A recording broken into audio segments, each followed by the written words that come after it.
You're listening to the Otis Jiry channel.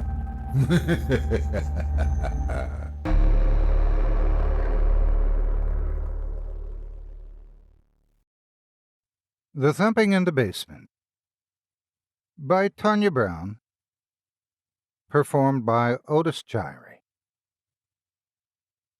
Alex frowned and gave an anxious huff, the smoking tendrils of his warm breath curling away in the cool of the evening air.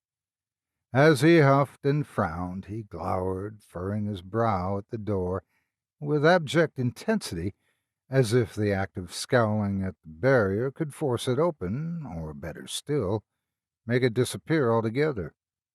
Never had he been made to wait like this, and he didn't like it one bit.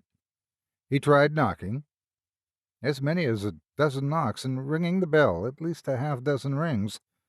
Yet, after exhausting the usual routes of polite announcement, he still stood staring and waiting and wishing that someone would respond.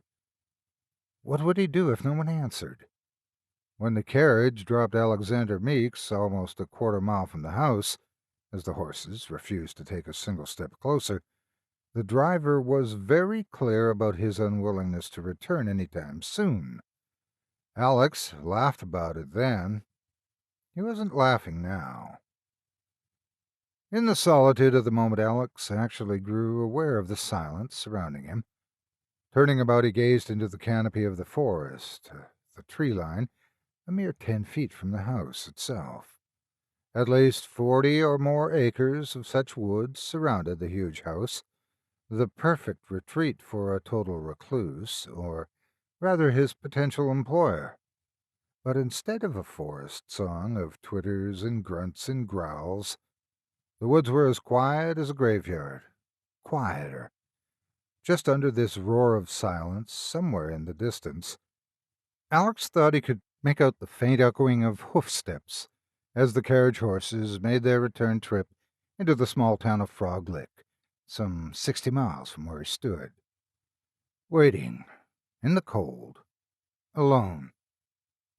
There was no doubt that the address was indeed correct, for the driver spent the better part of the long journey trying to talk Alex out of completing the trip. This play was met with good humor at first, which developed into annoyance, until finally Alex was forced to demand that the man fall silent on the matter, lest the driver provoke his passenger's ire. Alex had no intention of turning back before it was too late, or seeking other safer, honest employment. Neither did he care that things were amiss at the Honeycutt house. After all, it wasn't every day one got the chance to become the lab assistant to the world's leading biomechanic. Yet, now that he was here and no one seemed interested in answering his call, Alex had to wonder if he had imagined the whole thing in the first place. He pulled the coveted telegram from his pocket, checking the address, date, and time of the summons. Yes, everything was correct. Alex knocked again, hoping against hope that perhaps the servants were taking an extended break, or just hadn't heard his first dozen attempts to gain ingress. Much to his surprise, as well as relief, the door opened, just a crack. Blessed warmth surged forth, teasing the almost frozen Alex. Somewhere in that sliver of open door, a man asked in a gruff voice, "What?" "Alexander Meeks, sir," Alex said. He waved the telegram at the opening. "I was sent for by Dr. Honeycutt." There came a pause, accompanied by the undeniable feeling that Alex was being gawked at, evaluated, weighed. "You're the student, then?" the man asked. Alex huffed in another curling wisp. The doorman was very nosy, as well as rude, making a guest wait like this, then grilling him like some common criminal. "Yes, I am, and I should like to see the good doctor as soon as possible, if you please." A low rumble emanated from the opening in the door, and it took a few seconds for Alex to recognize its source. Laughter. Whoever was on the other side of the door was laughing at him, and with much delight. "Now, see here," Alex protested. "I don't think that the good doctor would—" "Good?" the man asked with a touch of humor still in his voice. The door eased open, creaking in a long, uneven note of aged and rusted hinges. In the low light of the doorway, dressed in the most rumpled lab coat Alex had ever seen, stood a beast of a man, almost a good foot or so taller than Alex. He was at least twice as wide and perhaps twice as old. A thick, graying beard consumed the lower half of the man's face, threatening to take over more area should the owner leave his guard down too long. His white hair stuck out at odd angles, as though he'd just been roused from a deep slumber. Grinned. The effect on Alex was as cold as the winter air. I'm afraid the epithet of good hasn't been applied to me in a long time.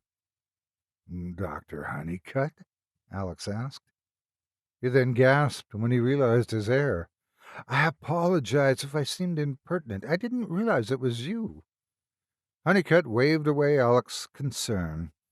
Nonsense, I should be the one to apologize. I hope you haven't been kept waiting too long. Not very long. Please, gather your things. Come inside. Alex did just that, snapping up his single suitcase. The telegram said to pack light, and stepping into the foyer, where the warmth enveloped him with loving arms. There he waited, reveling in the warm, while the doctor closed and locked the door behind them. Again, I'm sorry for the wait, Honeycutt said. I fell asleep at my workbench, and I'm afraid sound doesn't travel well down to the basement. You're lucky my aching bladder woke me, or I wouldn't have heard you at all. Speaking of which, please go on through to the drawing room while I attend to Nature's call. Honeycutt motioned to the hallway opposite the door before rushing off down the right-hand exit. Thus abandoned, Alex followed his instructions and made his way down the long and narrow hallway. It emptied into a parlor. The room was messy, with cobwebs hanging from the corners, dust an inch thick in some places, and papers of all manners strewn about in a haphazard pattern. Soot and ash coated the furniture and floor nearest the fireplace, where the embers of a dying fire winked at Alex, begging to be fed.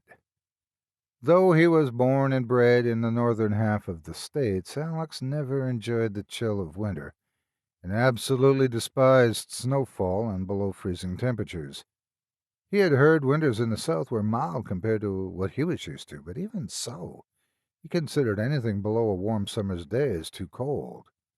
Spurred by his need for warmth, Alex added a few logs to the hearth from the nearby crib, then stoked the flames until they roared into life. Nicely done, Honeycutt said, admiring the freshly built fire as he entered the room. I'm glad you approve, Alex said. And I'm glad you already know how to maintain such a thing, for it will be just one of your many jobs. Many jobs? Yes, of course. We have the luxury of central heat, thanks to the world's most ancient boiler, but I find a well-built fire helps the old girl keep up.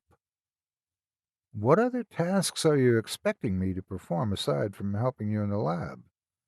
You know, cooking, cleaning, that sort of thing. Alex started, mouth open, aghast with horror at the suggestion that he, the son of a respected attorney, and well on his way to becoming a prominent physician, was expected to perform the lowly work of a manservant. Sir, I'm not sure if there has been some confusion, but I'm here for the position of lab assistant. I know. Then I don't think I understand how such menial tasks. Do you want to work for me? Honeycutt asked over Alex's protesting. Well, yes, but do you want to learn from me? Of course, but Do you, and this is the most important point, desire the invaluable credit hours this internship will provide you? Because they could just as easily go to some other deserving soul willing to work harder than you are. Alex's bravado fled in the face of Honeycutt's threatening tone. Yes, sir. Then you will do the work required of you, which includes a little cooking and cleaning. Is there a problem with that? No, sir. Honeycutt chuckled. Don't look so crestfallen, lad.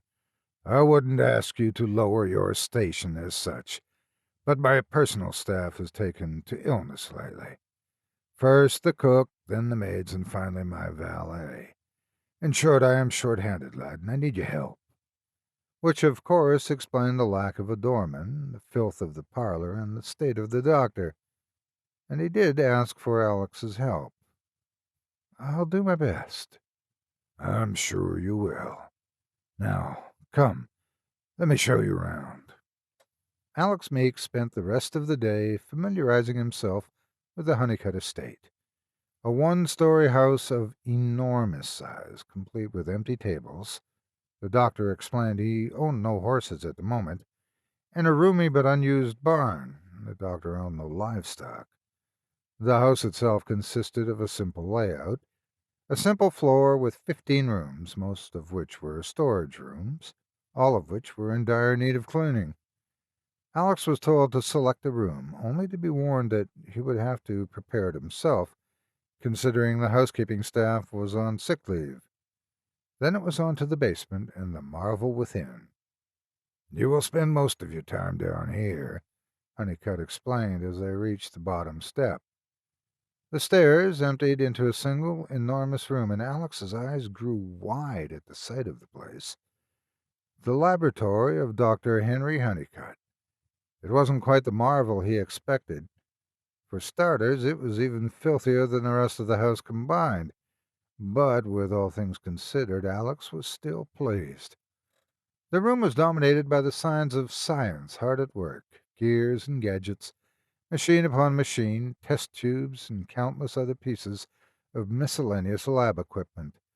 On the back wall hung a huge tapestry woven through with Da Vinci's Vitruvian Man. Here in the lab, the legendary doctor improved upon the design of man, and in turn, Honeycutt's designs revolutionized mankind. His first invention, the cardiac replicator, consisted of a clockwork instrument that mimicked the very actions of the human heart. His next accomplishment was the nephrodialic machine, a set of mechanical kidneys able to filter and cleanse even the most toxic of blood. A few years later, the doctor presented the world with his mechanoid prosthetics, mechanical limbs that functioned almost better than the real things. After this, Honeycutt faded from the pages of modern medicine. He said he had given all he could and retired a wealthy man to his summer home in the mountains of North Carolina. Others said he took on a project so ambitious that even he and his limitless talent couldn't conquer it, and thus he withdrew from the limelight out of shame. Alex knew better. Having spent most of his life admiring Honeycutt from afar, Alex believed the doctor still worked away on that unconquerable project, some new and amazing medical device that could and would save thousands of lives. And now, here Alex stood in Dr. Honeycutt's lab as his assistant, ready to do Honeycutt's bidding, ready to learn at the feet of the master. This is where the main work area is, Honeycutt said, indicating the bulk of the room. I'm sorry for the chill, but I find it hard to keep the basement as warm as the house. He motioned to a row of tables at the back. That half of the lab is for building and fine-tuning equipment, and the opposite end of the lab is reserved for the biological specimens and live subjects, rats and the like. Keep the metal from the man until the time is right, Alex quoted. Honeycutt tilted his head at Alex. I see you've been reading my work. I know it all by heart. Your manifesto on the importance of modern biological research, your experience with earthworm regeneration via galvanization. I've even read your paper on genetic fabrication, how to fake a face. A satirical piece, I believe? Oh, dear, I almost forgot about that one. Yes, satire it was. They caught me in a rare moment of levity. I assure you, it won't happen again. Though Honeycutt's grin forced Alex to suspect otherwise. It's really an honor to serve under you, sir, no matter what I am asked to do. Good, because your main duty here will consist of getting this place into shape. I'm afraid my last laboratory assistant, I forget his name, left in a bit of a hurry. Frank Sumter, Alex said over to him. Honeycutt narrowed his eyes at Alex. Excuse me? Your last lab assistant, Franklin Sumter.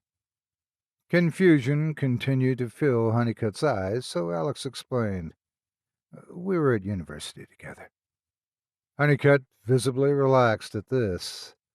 Oh, I see. In fact, when you first contacted the school regarding an assistant a few months back, I was in the running for the position.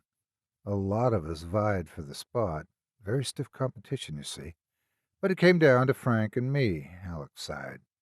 Frank's grades were a measly half a decimal point better than mine, so he won it in the end.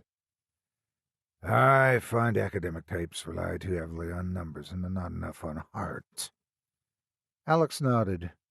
When you wrote the school to say good old Frankie was released from his position, Dr. Beck offered it to me. Then it worked out for the best. As long as you don't mind working with a runner-up.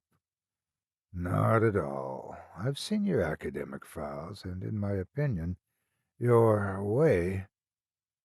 Honeycutt paused as if searching for the right word before he said, let's just say you're way ahead of your friend. Yes, by an arm and a leg at least. Honeycutt smiled to himself at some private joke in the most disturbing of ways. Well, thank you, sir. You should know he never came back to school. Did he not? No. Honeycutt whistled a bit, then asked, do you know what became of him? No one knows for sure. I thought he would have at least finished his semester. I mean, it was paid for in advance. He didn't even say goodbye, but I guess he couldn't handle returning after you fired him. I'm sorry he took it so hard. Does that bother you? Does it put you under pressure? Well, I must confess it does a bit, but our engineering professor has a saying, if you can't stand the heat, stay out of the boilers. This made Honeycutt grin wider. Wise man. Shall we find some supper and call it a night? Yes, sir. That night saw a restless Alex tossing and turning with the anticipation of his new position. In fact, he hardly slept a wink, and the moment a sliver of sunlight touched his window, he sprang from bed as nervous as a child on Christmas morn. Throwing on his clothes, he made his way down to the laboratory, where he half expected his master to await him, bent over the shell of some complicated project, on which the man had surely stayed up all night working. But the lab was dark, and the doctor was still asleep. The night before, Honeycutt requested that Alex meet him in the lab at 8 o'clock sharp. Alex looked up to check the time. It was just 7:45. Still 15 minutes before his official first day on the job. He couldn't wait 15 minutes. So Alex decided to get things ready while awaiting further instructions. He all but buzzed around the lab, electric with both excitement and the giddiness that comes from lack of sleep. First, he would straighten up the welding bench, then the fitting table, then the empty specimen cages. What are you doing? Honeycutt roared. Alex looked up from his task with a proud smile. I thought I would get an early start. Honeycutt stormed into the lab, fists clenched and teeth bared. Did I tell you to get an early start? Well, did I? No, sir, Alex squeaked. What did I tell you? To be here by 8. Alex took a few steps back as the space between him and the much larger man seemed all at once far too narrow. But I was excited and couldn't sleep, and so I don't give a fat lab rat's ass what you can or cannot do. Honeycutt followed Alex, face to face, step for step. He backed Alex into a corner of the lab, hissing his words from behind clenched teeth. Oh, wow. When I give you a command, I expect it to be followed, to the letter. Do I make myself clear?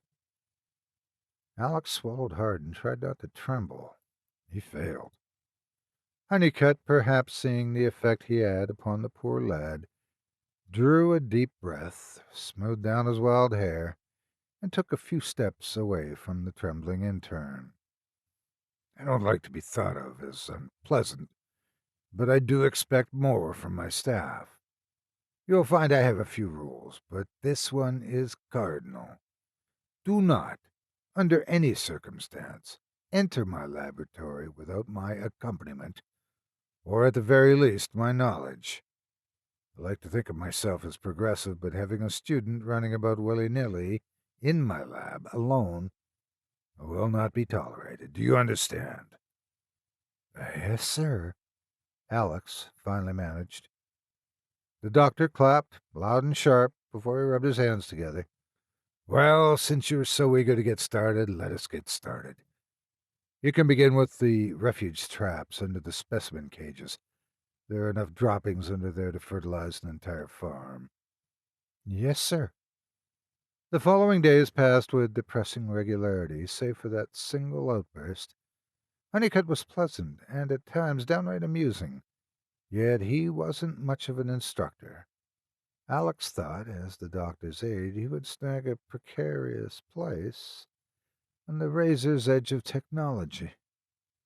But all too soon he found he was more personal assistant and less lab assistant than he desired. Cleaning beakers and making lunch was not his idea of learning advanced biomechanics. But Honeycutt was the boss, a fact of which he reminded Alex at every chance afforded.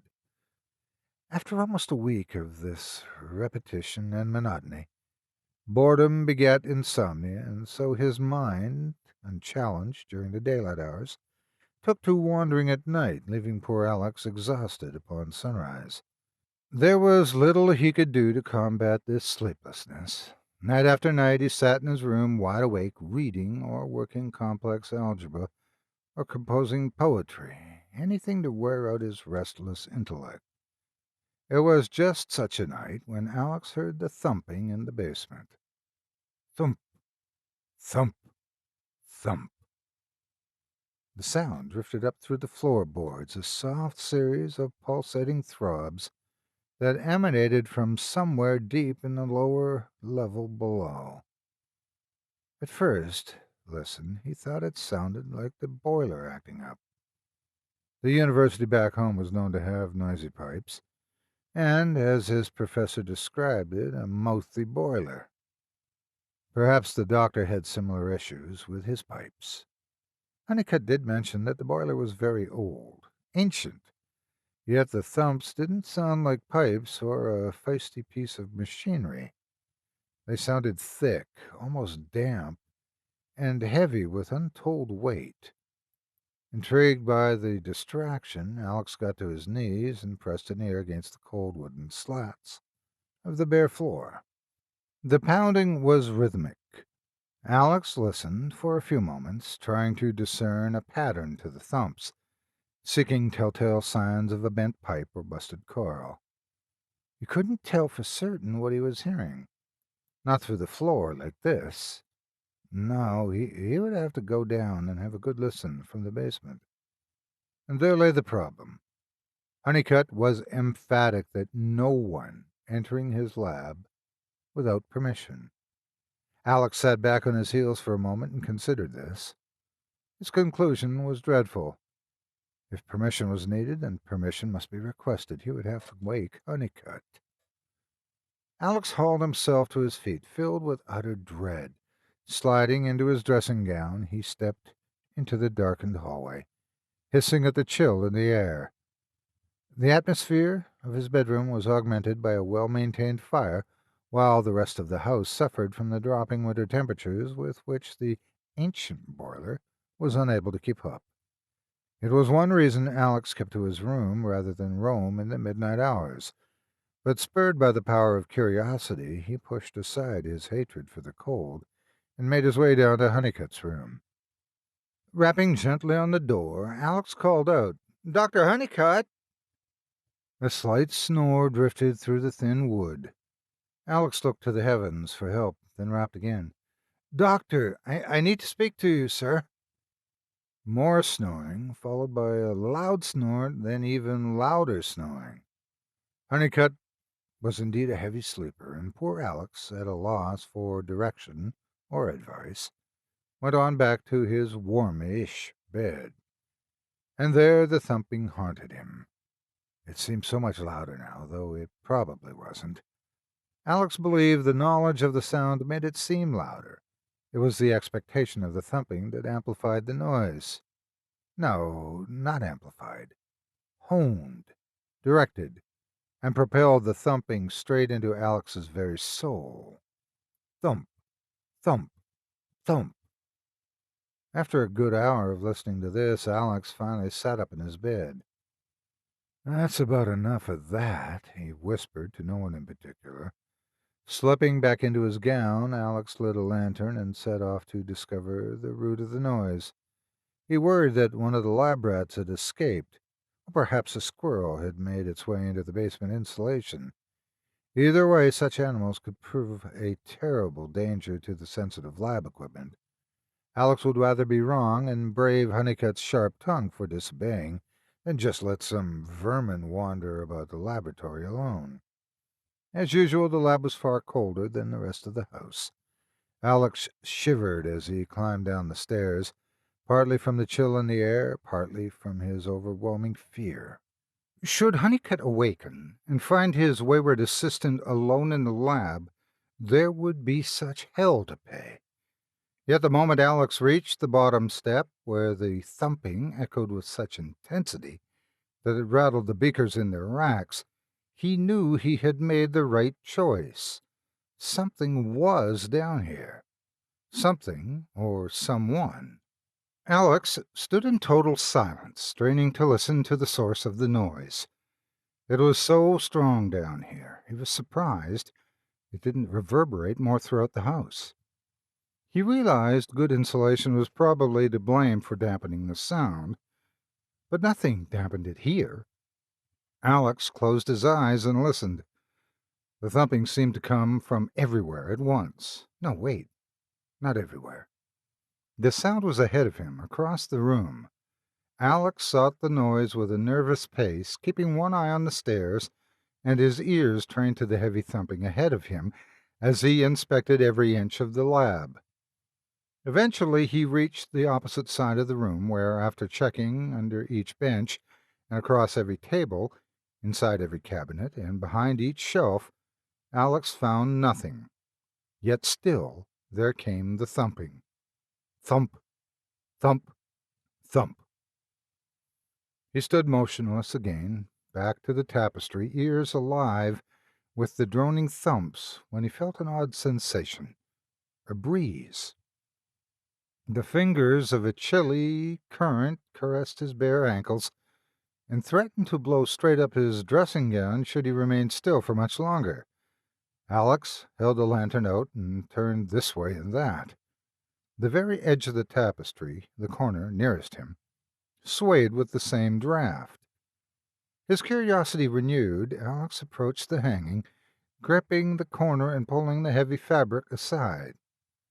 Behind the tapestry lay a huge metal door. Without thinking twice or even once, Alex reached out and tried the handle, only to find that there wasn't one. Alex pressed a hand against the door instead, seeking a latch of some kind, but no sooner had he laid his bare fingertips against the metal than he drew back with a hiss. The door was cold, ice cold. Wisps of chilled air curled from around the frame and under the door, reaching out for Alex with frozen tentacles.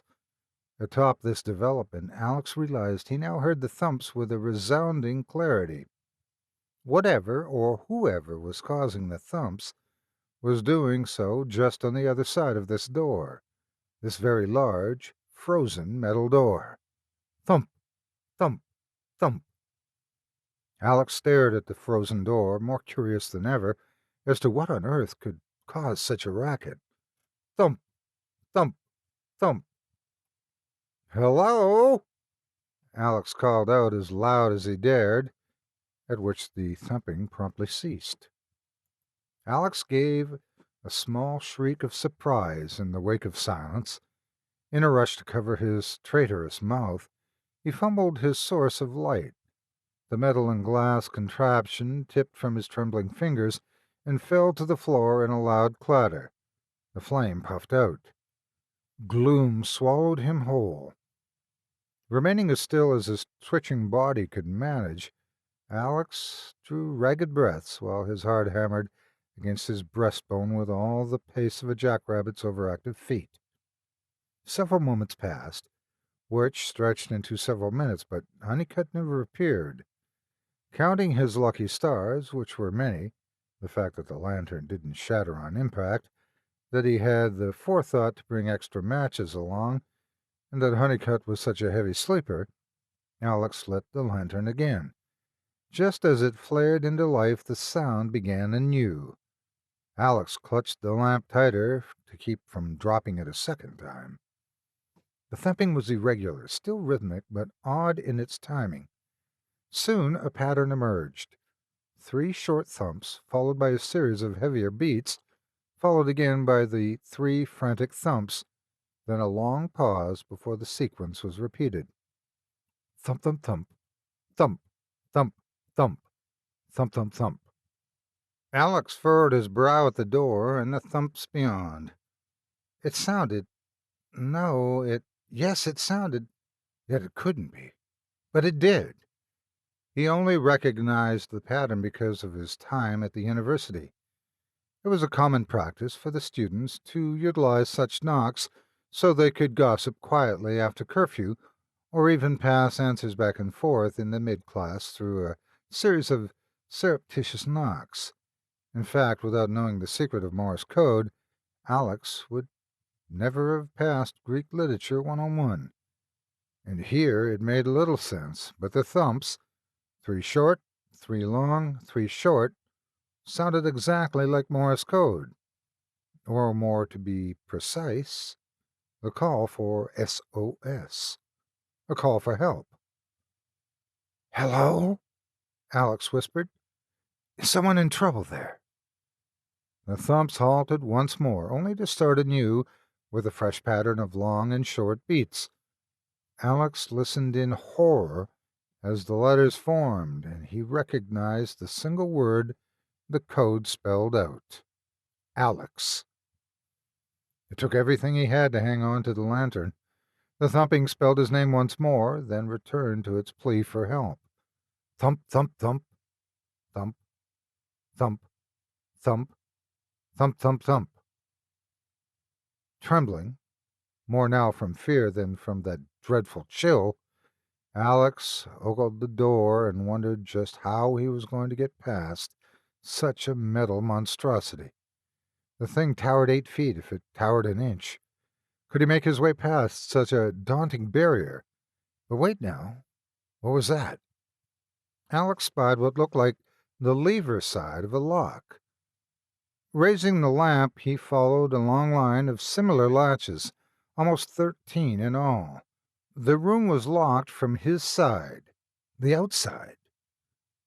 Why would the doctor have need of a private room with that many locks, all on the outside?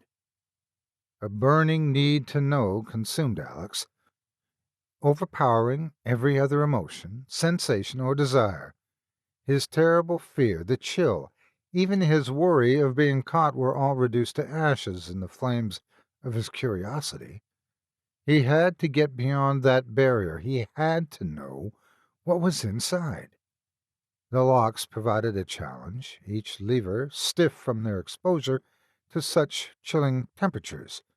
As Alex worked, the thumping continued beyond the door, begging for aid, over and over and over, in a maddening cacophony of pitiful repetition. At last there remained a single lock, and with it returned the worry, the dread, the fear, but most of all the cold. Alex drew a single deep, icy breath, disengaged that final lock, and gave the door a small push. The thumping fell quiet again, the sound replaced by another. The door didn't so much squeak as it wailed, a high-pitched shrill of rusted hinges and warped metal. Alex cringed as the door's warning note echoed through the laboratory, and prayed to all the spirits, saints and demons alike, that Honeycutt continued to prove the heavy sleeper. Once the doorway opened enough to allow Alex admittance, he held it still and slipped inside.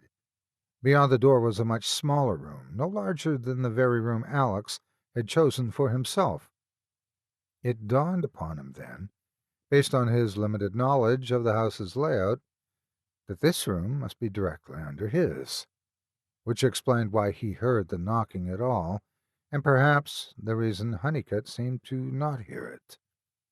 Alex found a set of lamps on either side of the door, and took a moment to light each one. With 3 lamps, the room glowed, revealing all of its secrets, which confounded Alex.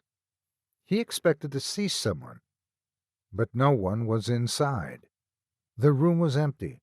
Well, not entirely free of items, just people. The room sported 3 wooden tables, 2 on either side and one against the wall at the back. Upon each table sat a number of square glass cases, some a few feet tall, others a few inches, and each with an open gap at the top.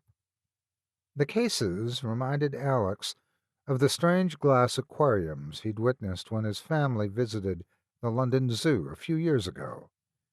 Inside each glass enclosure bubbled a mysterious amber fluid.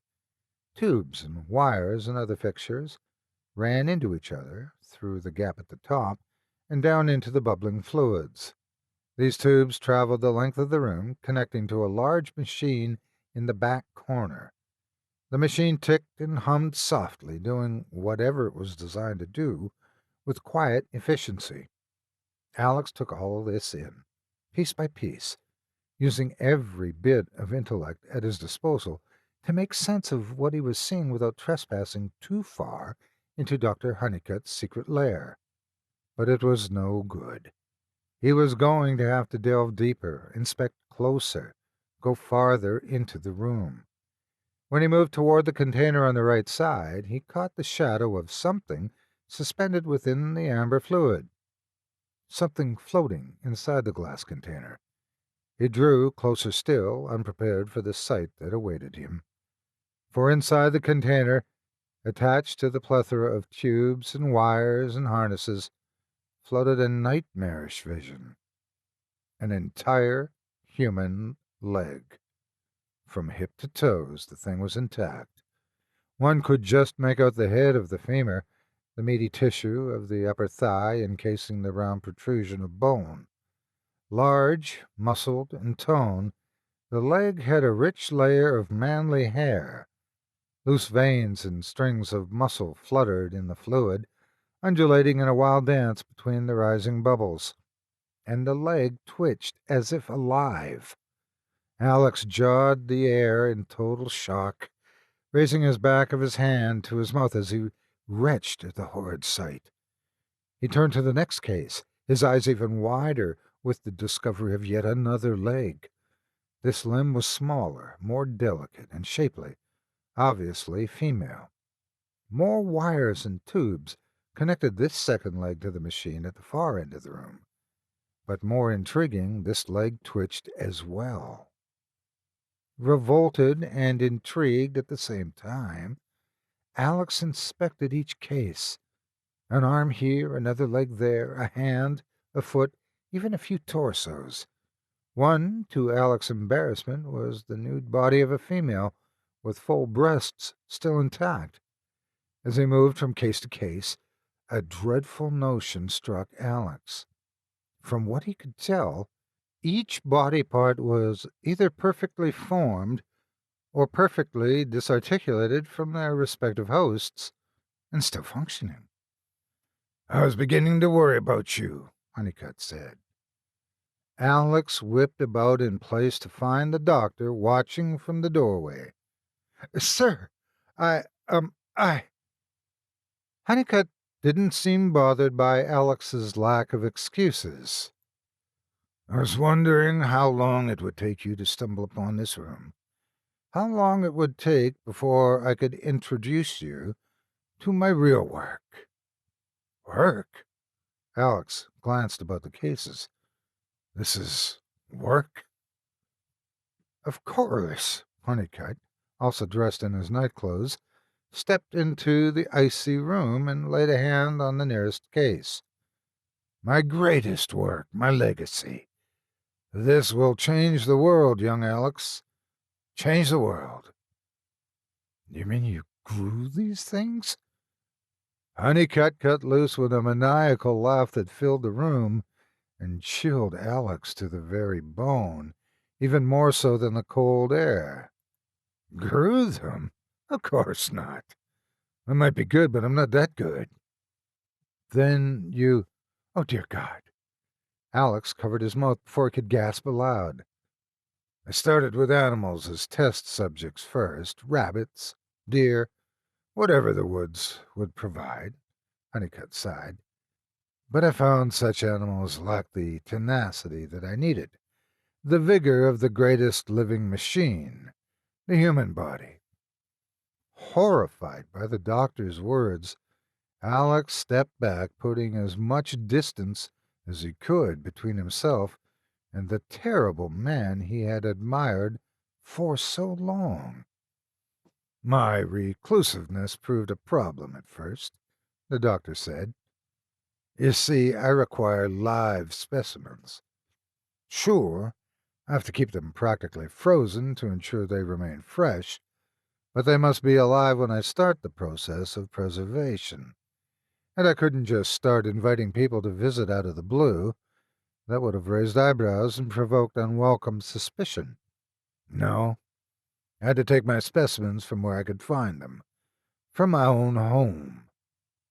As he spoke, the doctor motioned, indicating where each body part came from.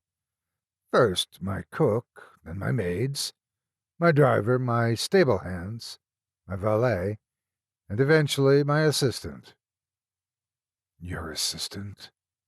Alex asked as he came to rest against the table at the far end of the room. No sooner had he spoken, no sooner had he asked, than the thumping began again from behind him. This time the pattern spelled out a different name, a familiar name. Frank. Alex twisted, very slowly, to face the last glass case. Inside the amber fluid, attached to a handful of wires and tubes and such, just like all the others, floated a human head. Or more specifically, Franklin Sumter's head.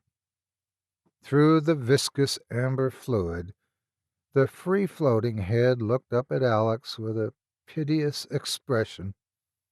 Its mouth opened and closed, much in the manner of a fish seeking food in an aquarium. "Frank?" Alex asked. Frank dipped his chin low once, an affirmative from the floating head. "Amazing!" Honeycutt shouted and clapped. "I had often suspected he could hear me, but this is beyond anything I dreamed. I really must document this development." "Why?" Alex asked. "Why would you do this?" Honeycutt blinked in disbelief. "Isn't it obvious? Body harvesting is the solution to every medical conundrum. I have toyed and tinkered with mechanical substitutions my whole life, when the answer has been so obvious. The human body is just another machine. And what do you do when a machine goes bad? He replaced those old and worn parts. Body harvesting, Alex echoed with distaste. We can take what we need from those less worthy, the insane, the unstable. Need a new heart?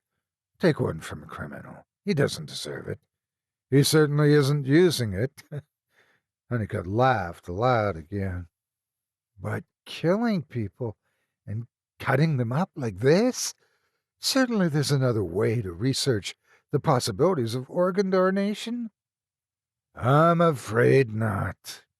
Bureaucracy and bleeding hearts would crush my work before it could see the light of day.